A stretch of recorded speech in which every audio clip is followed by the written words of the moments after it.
Conventionally, what I love about Katerina's story is she is a conventionally trained medical doctor turned holistic health practitioner.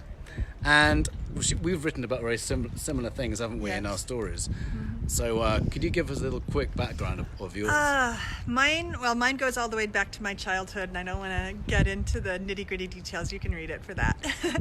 But it basically tells a story of why I really wanted to go into medicine in the first place and how I found it was the wrong path for me. And then my path into discovering more of a holistic approach. And it's so important, really, because it's like we create health or we create disease based on the decisions that we make every day, based on what we have on our fork in every mouthful that we take, based on the thoughts that we're thinking and the neurochemistry that produces in our body. We can produce the neurochemistry of stress, or we can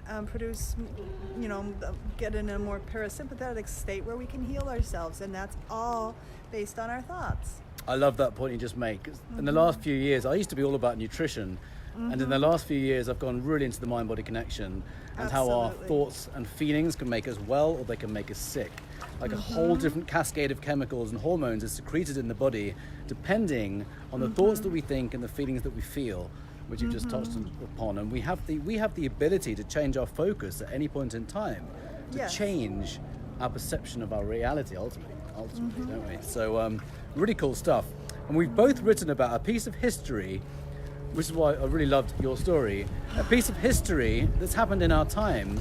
And I love that you've written about this as a conventionally trained medical doctor, because something pretty fascinating happened around 1910 that transformed the whole face of medicine. It changed the whole landscape of medicine away from medicine that used to help the body to heal. That's the true definition of medicine. It helps the body to heal. And it turned into a medication system. Yes, a sick care system. A sick care system. It's like a disease and symptoms maintenance system. A disease management system, not a healthcare system. Yeah. You know, there was a really famous quote from Thomas Edison before this happened that said that the doctor of the future will treat the human frame, not treat people with medicine. And then as a result of this thing that happened in the earliest part of the 20th century, it took us in a very pharmaceutically based direction, and neither of us was allowed to use the name of the individual that was responsible for this, which kind of made me angry. I know. I mean, we can say it now. Can we say it now? I think we can say it now. Rockefeller. Carnegie and Rockefeller. They were responsible for this. Yeah, those philanthropists, the irony. They created the Carnegie and Rockefeller Foundation, and they commissioned the Flexner Report of 1910. Yes. And they started to pour hundreds of millions of dollars into medical schools throughout the US and started to steer the course curriculum taught to doctors to make it about drugs that they were manufacturing. Yeah.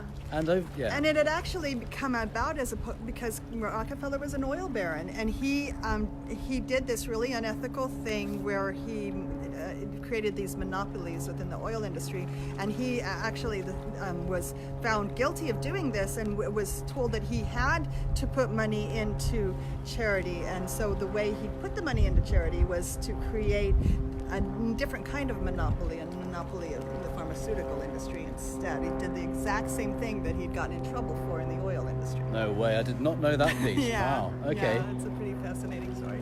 I think this is possibly the most important piece of history any of us can ever learn, given that our health is the most important thing.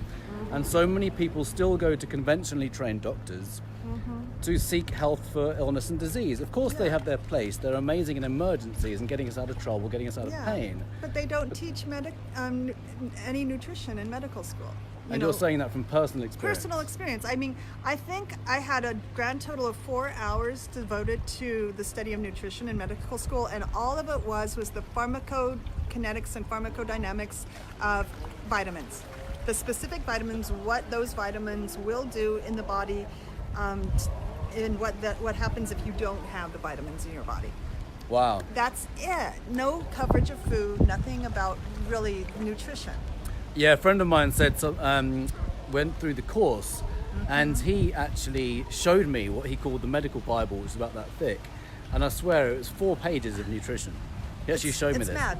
And he pulled out of medical school in the final year because he's like, I smell a rat. It's fat. Yeah. It's bogus, and you go through. It's like you accumulate so much debt that forces you to have to try to work in the medical field just to be able to pay off the debt. But I feel bad because I do believe that people go into medicine for the right reasons. 100%. They want to help people, but it's been the way it's been rigged. Yeah. They make it impossible to practice medicine unless you're following that big pharma agenda. Yeah, exactly. Yeah, totally. I think everyone who goes into medicine does it for a wonderful reason. Yeah. It's just that, yeah, until you do a bit of digging, you don't understand quite where the material comes from, and that's why it doesn't work for the treatment of illness and disease. Exactly. Anyway, we've talked a lot. Any final remarks?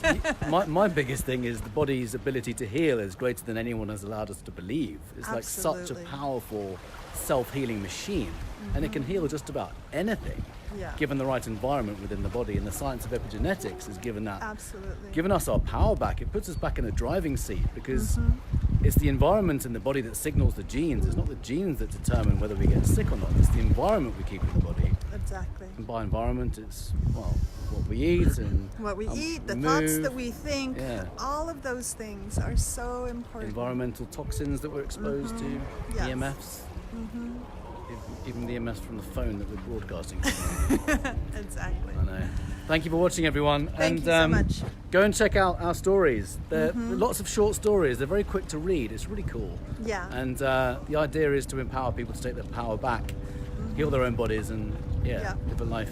And they're available for free download this weekend. And while you're at it, check out Ignite Your Adventurous Spirit, which has another set of stories on travel and all of the learning that comes from that. So. Love it. Yeah, check it all out. Free download right now. I'll share a link underneath this video, and I'll end this by sharing with you the view that we have.